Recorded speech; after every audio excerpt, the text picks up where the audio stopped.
계속해서 만나를 통해 주시는 하나님의 은혜를 나누고 있습니다.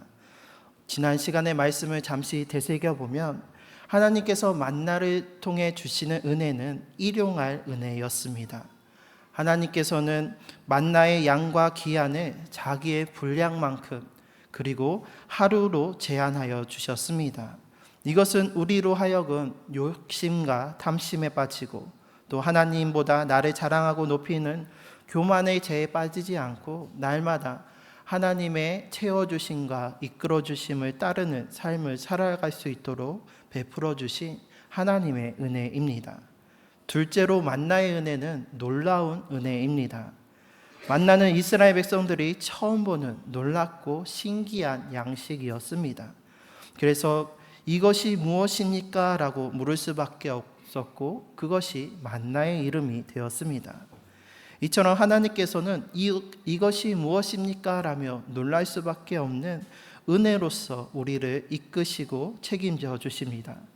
그리고 그보다 더 놀라운 것은 바로 이러한 놀라운 은혜가 그 한순간뿐만이 아니라 매일매일 내렸다라는 것입니다. 즉 반복되는 것 같이 보이고 아무 일 없는 것 같이 보이는 우리의 매일의 그 일상이 사실은 하나님의 놀라운 은혜다라는 사실입니다. 매일 만나를 내려주셔서 살아가게 하신 것 같이 우리의 매일은 하나님이 은혜로 베풀어 주신 놀라운 은혜의 연속이며 하루하루가 새 날이자 새 생명으로 살아가는 놀라운 은혜의 나날들입니다. 오늘도 하나님께서는 이러한 만나의 은혜로 우리에게 일용할 모든 것을 허락해 주시고 또 놀라운 은혜로 지켜주셔서 이 시간 이 자리에 우리가 함께 모여 주님을 예배할 수 있는 줄 믿습니다. 또한 오늘 말씀을 통해 주시는 만나의 은혜를 맛보며 주님을 만나는 은혜의 시간이 되기를 소망합니다. 만나를 통해 나눌 세 번째 은혜는 바로 만남의 은혜입니다. 하나님께서는 저녁에는 메추라기로 그리고 아침에는 만나로 광야에 거하고 있는 이스라엘 백성들을 먹이셨습니다. 여기서 아침으로 번역된 히브리어 보케르는 성경에서 일반적으로 아침, 낮, 일찍 혹은 내일 등으로 사용이 되는데 본래의 의미는 낮이 시작되는 새벽을 의미합니다. 즉 만나는 해가 화창하게 뜬 아침이 아니라 해가 뜨기 시작하는 새벽녘에 내렸다라는 것입니다. 만나는 아침 이슬과 함께 내렸고 이스라엘 백성들은 낮이 되기 전에 새벽녘에 이른 아침에 광야의 들판으로 나가서 만나를 거두어야 했습니다. 물론 만나는 하루가 지나면 벌레가 생기고 상하기도 했지만 또한 뜨거운 햇볕이 쬐면은 녹아서 쓰러지고 말았습니다. 그리고 밤에는 광야가 영하 10도까지 내려가지만 또 한낮에는 40도까지 올라가는 광야의 특성상 해가 쨍쨍하게 뜨기 전에 그 모든 일들을 미리 맞춰놓은 것이 또한 현명한 것이기도 합니다. 그렇게 이스라엘 백성들은 자고 일어나서 아침을 시작하면서 가장 먼저 했던 일이 바로 이 만나를 거두는 일이었을 것입니다. 낮이 시작되는 새벽녘 광야로 나아가서 만나를 거두는 시간은 바로 그 처음 시간을 하나님께 드리면서 하나님의 은혜를 직접 두 눈으로 목도하며 하나님과의 만남의 시간이었습니다. 그 장면을 한번 상상해 보십시오. 이스라엘 백성들이 긴 밤을 지나고 새벽이 되어서 광야 가운데 나아가게 됩니다. 밤의 광야는 혹독한 추위와 또 무서운 맹수의 위협이 도사리고 있는 두려움의 시간이자 공간이고 죽음의 공간입니다.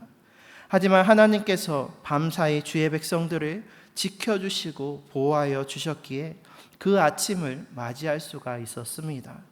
그 춥고 두렵고 어두운 광야 가운데 이제 동이 트면서 여명이 밝아져 옵니다.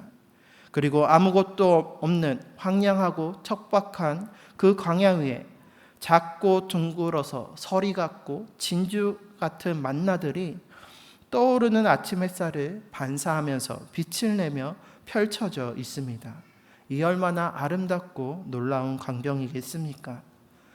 이는 이스라엘 백성들이 홍해에서 바다를 가르시고 우리들을 위해서 싸우시는 하나님을 본 것처럼 광야에서 우리와 함께 하시며 우리를 먹이시고 돌보시는 그 하나님을 만나는 순간입니다. 출애굽으로 이끄시고 약속의 땅으로 인도하시는 하나님께서 오늘도 나와 우리와 함께 하시는 그 은혜를 날마다 아침마다 새벽녘마다 직접 체험하면서 우리를 위해 역사하시고 계시는 하나님을 만나는 그 시간이 바로 만나를 통해 주시는 하나님의 은혜, 만남의 은혜였습니다. 이처럼 하나님을 만나는 그 만나의 은혜가 우리 가운데 충만하기를 빕니다. 하나님께서는 오늘도 우리에게 만나의 은혜와 시간을 허락해 주셨습니다. 바로 새벽 기도회가 그 은혜의 시간이 됩니다. 새벽 기도회의 성서적인 근거를 신약에서 찾는다면 마가복음 1장 35절 말씀을 볼 수가 있습니다. 새벽 아직도 밝기 전에 예수께서 일어나 나가 한적한 곳으로 가사 거기서 기도하시더니, 신약에서 이 말씀을 새벽 기도의 성서적 근거로 삼을 수 있다라고 한다면 구약에서의 새벽 기도의 성서적 근거를 꼽으라면 바로 오늘 우리가 읽은 만나를 꼽을 수가 있습니다. 우리가 드리고 있는 새벽 기도회는 하나님께서 주시는 만나를 거두는 시간이요, 하루를 시작하며 하나님과 만나는 시간입니다. 특별히 이 새벽 기도회의 정통은 다른 나라에서는 찾아볼 수 없는 한국교회만의 독특한 특징입니다. 한국기독교역사연구소 소장인 이덕주 교수의 한국교회 처음 이야기라는 책에서는 한국교회의 새벽 기도의 시작에 대해서 이렇게 소개하고 있습니다. 그 내용의 일부를 소개해드리면 다음과 같습니다.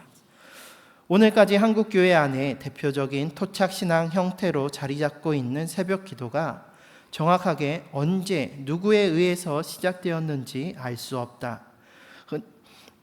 흔히 장로교회 길선주 목사를 새벽 기도의 창시자로 언급하고 있지만 선교사들의 보고를 따르면 길선주 목사가 새벽 기도를 시작했다는 1906년 이전에 이미 새벽 기도를 하는 교인들이 있었다라고 합니다. 그래서 원산 부흥운동의 주역인 하디 선교사의 인도로 서울 이하학당에서 개학기념 사경회가 열렸는데 이때가 1904년 9월이었습니다.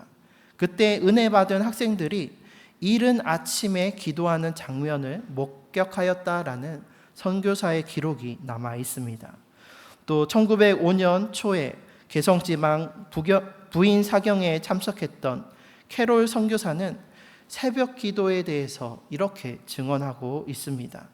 그때 당시 선교사들이 별도의 숙소에 머물지 않고 큰 방에서, 그래서 윗목에는 이제 한국인들, 당시 조선인들이 자리 잡아서 누워 있었고 아랫목에서 선교사들이 잠을 자고 있었다고 합니다. 그런데 그 조선 사람들이 한밤중에 일어나서 기도를 하였다라는 것입니다. 캐롤 선교사의 증언을 따르면 아침 6시가 되자 마치 아침을 알리는 시계처럼 건너편에 있던 교인들이 일어나 찬송을 부르며 기도하는 바람에 나도 일어나야 했다. 그런데 그 다음 날에는 새로 몇 사람이 오더니 새벽 4시에 사람을 깨워 무려 1시간 반 동안이나 예배를 드리는 것이었다. 나로서는 그렇게 일찍부터 일어나 헌신하지 않아도 될 것으로 여겨 얻을 때에는 자고 이야기할 것이 있으면 낮에 하라고 권면하였다라고 증언하고 있습니다. 한국 교인들이 새벽 기도를 선교사들이 만류하는 가운데 있었다라는 것입니다. 미국에서 건너온 선교사들에겐 밤중에 일어나 기도하는 모습이 생소하게, 심지어는 이상한 행동으로 보였을 것입니다. 그러나 농경사회에서 새벽은 밤이 아니라 하루를 여는 거룩한 시간이었습니다. 동트기 전의 그 시간 4시에서 5시, 사람에게 있어서는 깊은 담잠을 자서 일어나기 힘든 시간이지만 종교적으로는 신령한 기운이 충만한 시간이었고, 그래서 동양의 전통 종교인들은 이때 기도하였다라고 기록하고 있습니다. 그러면서 마지막 문단에 말하기를, 이런 기도는 선교사들에게 배운 것이 아닌 오히려 선교사들이 만류했던 것으로 우리 조상들의 습관에 따라 자연스럽게 시작한 기도였다. 다른 나라에서는 찾아볼 수 없는 한국교회 특유의 새벽기도 전통이 이렇게 해서 수립되었다. 이후에 한국의 기독교인들은 새벽기도를 통해 서양인들이 느낄 수 없는 깊은 은혜를 체험하였다 라고 기록하고 있습니다. 물론 성경에서는 직접적으로 새벽기도를 행하여 지키라 라는 말씀은 없습니다. 그리고 새벽기도에는 새벽기도를 드리던 한국의 민속신앙과 기독교 신앙이 토착화된 것으로 한국교회만 지키는 것이다. 그래서 혹자는 새벽기도를 굳이 드리지 않아도 된다라고도 말합니다. 하지만 분명한 것은 한국교회의 새벽기도회가 노랗게 표시한 부분과 같이 한국의 기독교인들이 새벽기도를 통해서 서양인들은 느낄 수 없었던 깊은 은혜를 체험하게 하였다라는 것입니다. 한국교회는 교회사에서 그 유래를 찾아보기 힘들 정도로 단시간에 빠르게 부흥하고 성장한 교회입니다. 그래서 지금은 세계에서 두 번째로 많은 선교사를 파송하는 교회가 되었습니다. 이러한 한국교회의 부흥과 성장의 원동력, 그리고 그 이유를 하나 꼽으라면 바로 한국교회만의 특징인 새벽기도회에서 찾을 수가 있습니다. 물론 새벽기도가 우리의 구원을 보증하진 않습니다. 새벽기도를 드리지 않아도 구원받을 수 있습니다. 구원은 전적으로 하나님의 은혜의 선물이기 때문입니다. 하지만 새벽기도로 매일 하나님을 만나는 사람과 그렇지 않은 사람이 받는 은혜는 분명 다릅니다. 바라건대 더 큰 은혜를 사모하시면서 새벽기도를 통해 그 만나를 거두며 하나님을 만나는 그 은혜의 시간을 통해서 매일 나와 함께 하시는 하나님을 만나고 그 하나님께서 주시는 그 만나를 먹고 그 힘으로 살아가는 우리 모두가 되시기를 바랍니다. 감리교회는 성서, 전통, 그리고 이성과 경험이라는 네 가지 기둥 위에 세워져 있습니다. 이 가운데 새벽기도라는 새벽기도는 전통이라는 기둥 가운데 세워진 신앙의 유산이라고 할 수가 있습니다. 이러한 신앙의 전통과 유산을 이어받아서 새벽기도회를 통해서 다른 사람들은 느낄 수 없었던 그 깊고 큰 은혜를, 매일 하나님과 만나는 은혜를 체험하는 우리 모두가 되시기를 바랍니다. 오늘 말씀을 준비하면서 한 찬양의 고백이 떠오르게 되었습니다. 그 찬양은 하나님을 만나면 끝난 것이다 라는 찬양입니다. 한국 복음성가의 대부라고 불리는 김석균 목사님의 곡으로서 그 찬양의 고백은 이와 같습니다. 모든 것이 끝났다고 말하는 사람들의 말을 듣지 말아라. 하나님은 아직도 너에게서 시선을 떼지 않았다. 세상에서 답을 찾지 말아라. 사람들을 의지하지 말아라. 너의 모든 문제는 하나님만이 해결할 수가 있다. 기도를 쉬지 마라. 찬양을 멈추지 마라. 하나님이 너를 주목하고 있다. 예배에 집중하라. 말씀을 붙잡아라. 하나님을 만나면 끝난 것이다. 오늘 우리가 읽은 출애굽기 16장에서 이스라엘 백성들은 자신들을 광야로 이끈 모세와 아론을 원망하였고, 이것은 곧 하나님을 원망하는 것이었습니다. 그래서 차라리 애굽 땅에서 우리가 배불리 먹다가 여호와의 손에 죽었더라면 더 좋았을 텐데 어찌하여 우리를 이 광야로, 이 황량하고 척박한 광야로 이끌어내어서 굶어 죽게 하느냐라고 하면서 이제 다 끝났다, 굶어 죽은 일만 남았다고 포기하려고 합니다. 하지만 하나님은 주의 백성들을 결코 포기하지 않으시는 신실하신 하나님이십니다. 광야 가운데서도 그들을 눈동자와 같이 지켜보시고 주목하셨습니다. 또 그들의 불평과 불만, 신음과 고통, 그리고 그들의 간구의 소리를 들으시고 만나를 내려주셨습니다. 만나의 은혜로서 광야 가운데 만나 주셨습니다. 이 만나를 통해 하나님과의 만남을 통해서 비로소 그 모든 문제가 다 해결되었고, 이스라엘 백성들은 저녁에는 메추라기로 또 아침에는 만나로 배불리 먹을 수가 있게 되었습니다. 이는 광야와 같은 세상을 살아가고 있는 오늘의 우리에게도 마찬가지입니다. 여전히 세상과 또 마귀 사탄은 환난과 핍박과 고난으로 이제 다 끝났다, 이제 포기하라 라고 합니다. 그리고 보이지 않는 하나님보다 눈에 보이는 세상의 반복과 그 해답들, 애굽에서 맛보았던 세상의 것들을 취하라고 유혹합니다. 하지만 그것이 잠시 내 삶을 풍요롭게 하고 문제를 해결해 주는 것처럼 보여도 사막의 오아시스처럼 잠시뿐일 것에 불과합니다. 그저 눈가림과 눈속임에 불과합니다. 우리의 모든 문제의 해결은 모든 만물을 창조하시고 다스리시는 하나님, 생사하복의 주관자 되시는 하나님만이 해결해 주실 수 있습니다. 또한 무엇보다도 모든 인류의 근원적인 문제, 바로 죄와 사망의 문제는 오직 하나님의 은혜로서만이, 하나님의 그 크신 사랑으로서만 해결될 수 있습니다.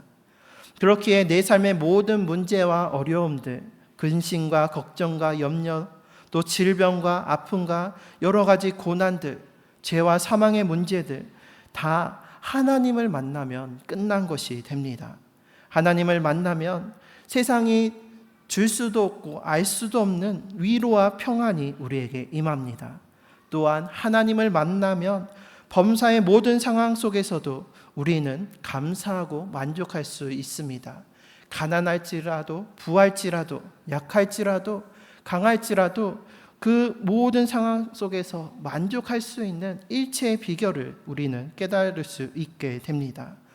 또한 하나님을 만나면 그때 하나님께서는 이스라엘 백성들에게 만나를 내려주신 것과 같이 우리가 다 알 수 없고 이해할 수 없는 크고 놀라운 권능과 능력으로 우리를 위해 일하시고 역사하십니다. 이에 대한 간증으로 지난주 저희 어머님께서 중환자실에 입원하셨다가 이제 인공 심장 박동기 삽입 시술을 받게 되셨습니다. 지금은 시술을 잘 마치시고 회복 중에 계시고 또 오늘도 이렇게 하나님의 전에 나와서 예배를 드리고 계십니다. 이 모든 것이 하나님의 은혜입니다.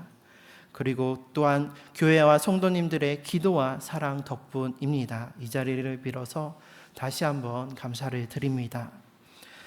어머니께서는 2주 전 평소와 다른 어지럼증과 가슴의 답답함을 느끼셨습니다. 그런데 그때 당시에 예약 손님이 많아서 바쁘기도 했고 또 날이 무더웠을 때라 피곤해서 그런 걸로만 생각을 하셨습니다. 그래도 계속 답답함이 계속되니 그냥 체했나 보다라고만 생각을 하셨습니다. 그러다가 마침 혈압약이 떨어지셔서 병원을 갈 때가 되셔서 병원에 가서 혹시나 싶어서 그 불편한 증상을 이야기하고 검사를 받아보셨습니다. 검사 결과가 나왔는데 이 바라네 병원에서는 응급으로 당장 큰 병원에 가보라고 하였습니다. 그래서 수원의 성빈센트 병원에 가서 정밀 검사를 받아보았는데 혈압에도 크게 이상이 없고 또 심장 근육이나 혈관은 오히려 깨끗하고 건강한 상태였습니다. 그런데 문제는 심장이 뛰게 하도록 그 전기 신호를 보내는 기관이 끊어진 상태였다라는 것입니다. 의사 선생님도 다 건강한데 여기만 끊어진 것이 참 이상하다며 그 이유는 알 수 없다라고 이야기했습니다. 심장을 뛰게 하는 그 신호가 제대로 전달되지 않다 보니 심박수가 평균 60회인데 그 절반인 30회밖에 뛰지 않고 또 심장에서 혈류가 역류하는 상황이었습니다. 그런데 병원에 간 날에는 또 그때 당시에 심장 전문의 분들이 학회 참여로 부재 중에 있는 상황이었습니다. 그래서 임시로 먼저 시술을 받고 중환자실에 입원하시게 되셨습니다. 그리고 지난주 월요일 날 이제 심장이 제대로 뛸 수 있도록 그 전기 신호를 보내주는 장치를 어깨 쪽에 심고 그 전선을 혈관을 통해 심장벽에 고정하는 시술을 받으셨습니다. 다행히 전신 마취를 하고 가슴을 개복하는 큰 수술이 아니라 부분 마취로 약간의 절개와 또 혈관을 통한 시술로 해결할 수가 있었습니다. 그래서 부분 마취로 시술을 받으셨다 보니 의식은 멀쩡하신 상황이었습니다. 그래서 어머니께서는 시술이 진행되는 동안에 눈을 감고 하나님께 기도를 드렸습니다. 그런데 기도를 하는 와중에 눈물이 왈칵 쏟아지고 말았다고 합니다. 이를 본 의료진들이 깜짝 놀라면서 어디 아프시냐고 혹 왜 그러시냐라고 물었다고 합니다. 이때 어머니께서 하신 대답은 바로 감사해서요 였습니다.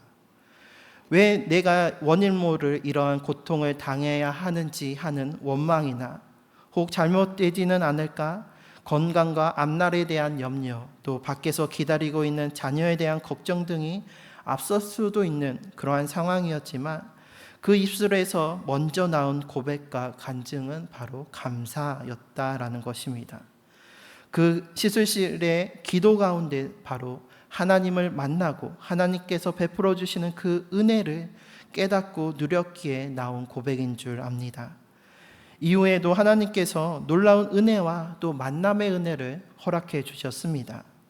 지금 이제 심장에 그 전기 신호를 보내기 위한 전선이 연결된 상태인데 과한 움직임이나 힘을 쓰다 보면 이 연결 부위가 아직 아물지 않았기 때문에 잘못해서는 뽑힐 수도 있다고 합니다. 그래서 잘 안착되도록 30일 정도는 무리하지 말고 안정을 취하라는 의사 선생님의 말씀이 있었습니다. 지금 어머니께서는 홀로 지내고 계시다 보니 제가 왔다 갔다 해야 하거나 아니면 이모님들께 부탁을 해야 하나 아니면 도우미를 구해야 하나라는 이러한 상황 속에서 하나님께서는 생각지도 못한 만남을 허락해 주시고 예비해 주셨습니다. 바로 어머니의 고등학교 동창 친구분께서 우연히 어머니의 소식을 듣게 되셨던 것입니다. 원래는 다른 곳에 일정이 있어서 다른 곳을 가는 와중에 문득 어머니 생각이 나서 방향을 돌려서 두렁바이에 방문하게 되셨던 것이었습니다. 그러다가 이제 그곳에 어머니가 계시지 않으니 어머니께서 이제 이러하셔서 입원하고 계시다라는 소식을 듣고서 연락이 닿게 되었습니다. 그래서 전화로 안부를 물으며 상황을 나누다가 이제 30일은 퇴원하고 30일은 안정을 취해야 한다라는 그 이야기를 듣고서 그 어머니의 친구분께서 말씀하시기를 그러면 다른 데 가지 말고 자기 집에 와서 나와 함께 있자라고 말씀해 주셨습니다. 그분께서도 이제 자녀들이 이제 분가해서 나가고 집에 혼자 있으니 오히려 같이 있으면 혼자 적적하지도 않고 서로 돌볼 수 있으니 자기 집으로 오라고 흔쾌히 초대해 주셨던 것입니다. 참으로 하나님께서 허락하신 만남이자 은혜였습니다. 또한 어쩌면 쓰러져서 위급한 상황에 병원에 올 수도 있었는데 때마침 혈압약이 떨어져서 병원에 가서 일찍 발견하게 하셔서 쓰러지지 않고 두 발로 병원을 찾아갈 수가 있었고 또 갈 때에도 안효준 권사님께서 운전으로 도와주시고 또 간병인을 구하지 못해서 제가 새벽 기도회와 나시린의 기도회 자리를 비우게 될 때 제 빈자리를 또 김다인 목사님과 또 뉴질랜드에서 오신 홍동근 목사님께서 도와주셨습니다. 또 퇴원 후에는 말씀드린 것과 같이 친구분을 만나게 하셔서 도와주시고 이 모든 만남과 도우심이 하나님의 은혜인 줄 믿습니다. 이처럼 하나님을 만나면 모든 것이 끝난 것입니다. 하나님께서는 모든 문제를 해결해 주실 뿐만이 아니라 하나님을 만난다면 그때에 내가 가진 모든 문제들은 더 이상 문제가 되지 않습니다. 내 손을 떠나 하나님께 맡길 때에 그것은 이제 내 손을 떠난 것이고 하나님께서 책임져 주시기 때문입니다. 하나님께서는 만나를 내리셔서 이스라엘 백성들의 삶의 문제를 해결해 주셨습니다. 매일 만나를 또한 거두게 하시면서 매일 아침마다 하나님의 은혜를 맛보면서 하나님의 은혜를 직접 체험하고 하나님을 만나는 은혜를 누리게 하여 주셨습니다. 이러한 만남의 은혜를, 만나의 은혜를 누리시기를 바랍니다. 그래서 우리 가운데 질병, 육신의 질병과 마음의 문제, 또 물질의 문제와 삶의 여러 가지 문제로 인하여서 어려운 가운데, 고난과 한난 가운데 있으시다면 하나님을 만나시기를 간구하며 하나님을 만나는 그 자리를 사모하며 나아가시기를 바랍니다. 그때의 모든 질병과 모든 아픔과 상처가 나음받고 또 모든 문제가 해결받음으로써 하나님을 만날 때 그 모든 문제가 해결되는 은혜가 우리 모두에게 임할 줄 믿습니다. 그렇기에 우리는 주님의 은혜를 날마다 맛보아 누리기 위해서 매일마다, 특별히 아침마다 그 새벽의 시간마다 하나님을 만나는 그 만나의 자리에 나아가야 합니다. 매일 아침마다 만나를 거두면서 하나님의 은혜를 만난 그 이스라엘 백성들처럼 매일 아침, 매일 하루를 시작하면서 거룩한 그 첫 시간을 첫 예물로 우리 주님께 드리며 기도하며 나아갈 때 하나님께서 만나의 은혜를 베풀어 주십니다. 그래서 매일매일 우리와 함께 하시는 임마누엘의 하나님을 만나고 또 하나님께서 날마다 공급해 주시는 만나의 은혜로서 힘을 얻어서 이 광야와 같은 세상을 버티고 견뎌내며 또 세상의 유혹과 한난과 모든 문제와 시험을 이기고 감사와 기쁨과 승리의 노래로 주님을 찬양하며 주님과 늘 동행하는 우리 모두가 되시기를 주님의 이름으로 축원합니다.